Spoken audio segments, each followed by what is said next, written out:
പുറംകടലിൽ നങ്കൂരമിട്ട പത്തേമാരികൾ കയ്യേറി അതിൽ ചെങ്കൊടി നട്ടിയ നാളുകൾ പൊന്നാനിയുടെ തീരം ഇന്നും മറന്നിട്ടില്ല.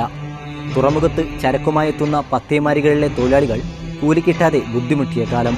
കുറഞ്ഞ കൂലി, ക്രൂരമർദ്ദനം, തൊഴിൽ ചൂഷണം എന്നിവ വഞ്ചിത്തൊഴിലാളികളുടെ ജീവിതം അടിമ സമാനമാക്കി. വർഷപ്പയറ്റ് സമ്പ്രദായത്തിലൂടെ തൊഴിലാളികളെ നിർദ്ദിച്ച മുതലാളിമാരുടെയും ജോലിക്കിടെ ക്രൂരമർദ്ദനം അഴിച്ചുവിടുന്ന ശ്രാങ്കുമാരുടെയും പീഡനത്തിൽ തൊഴിലാളികളുടെ ജീവിതം നരകതുല്യമായി. അതിനെതിരെയാണ് 1957 വഞ്ചിത്തൊഴിലാളി സമരമുണ്ടായത്.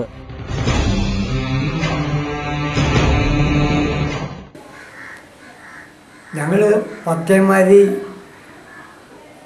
കരക്ക് വെച്ചാൽ സഖാവ് പറഞ്ഞ് കരക്ക് വെച്ചാൽ സമരം പരാജയപ്പെടും. അപ്പോൾ നിങ്ങൾ വളരെ വേഗത്തിൽ സമരം വഞ്ചി തടയണം.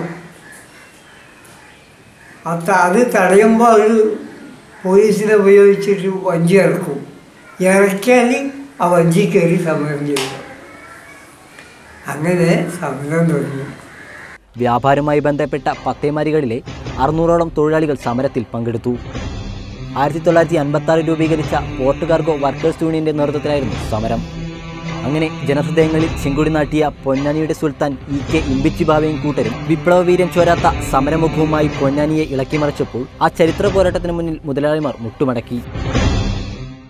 എന്നാൽ തുറമുഖത്ത് കപ്പലുകളും പത്തേമാരികളും വന്നുപോയിക്കൊണ്ടിരിക്കുന്ന കാലത്ത് 100ഓളം ഗുജറാത്തി സെട്ടുമാർ പൊന്നാനിയിൽ കച്ചവടം നടത്തിയിരുന്നു.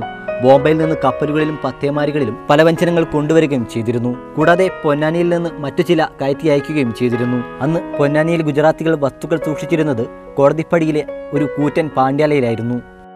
തുടർന്ന് കാലക്രമേണ അഴിമുഖത്ത് രൂപപ്പെട്ട മണത്തിട്ടകൾ കപ്പലുകളുടെയും പത്തേമാരികളുടെയും പോക്കുവരവിന് തടസ്സമായി.